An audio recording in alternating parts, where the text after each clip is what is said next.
The next knot we have on our list is a sheet bend. So I've tied a sheet bend here, and this knot is great for joining ropes to send up to an aerial worker. So if I was the ground crew and I wanted to send the red rope up on the climber's line, this would be a great knot to do that. It's a quick and easy way to join two ropes, and I'll show you how to tie it and a couple of different variations as well. So let me just untie that. It can be tied mid-line and also by making a bend in any point of the rope, which is how I'm going to tie it. So what I've got here is I've taken a bite in the rope coming out of the tree, taken the working end of the line I'd like to send up.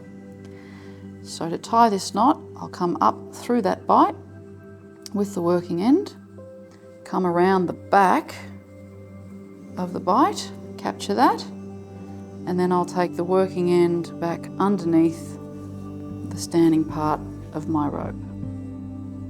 Then I'll dress and set this knot.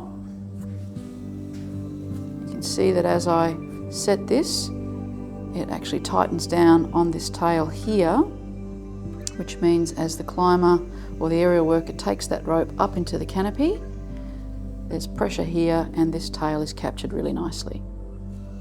For the climber to take this rope out of the system then, they just need to remove the working end and both lines are free and they can go to work. So if, for instance, this rope was very heavy or a much greater diameter and it had to go a fair way up into the canopy, we might like to secure this just a little more, so we could do a double sheet bend.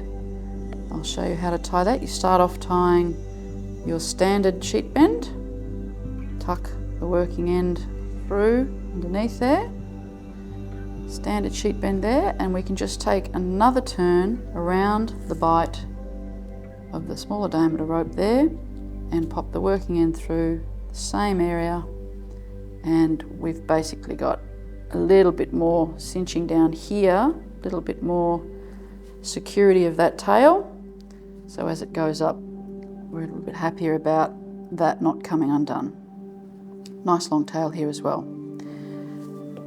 Another way to tie this, which would actually make it easier for the aerial worker to untie, is to tie a slippery sheet bend.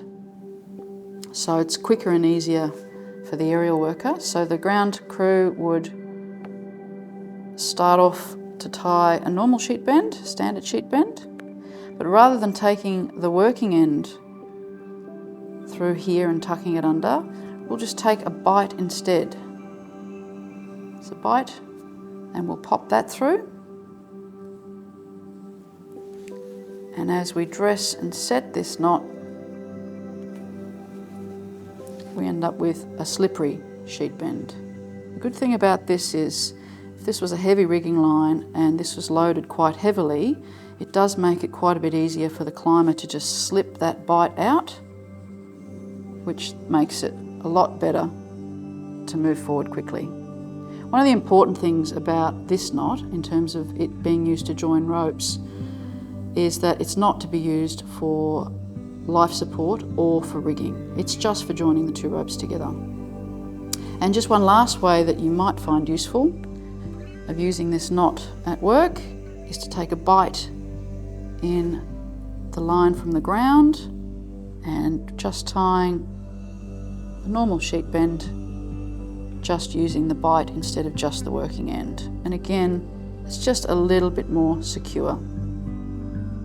It's just a variation, just getting more pressure on more parts of the rope in the system here. And away that goes into the canopy, ready for the climber. Fantastic knot for joining ropes to send up to an aerial worker, nice and secure, different ways to tie it to suit your needs.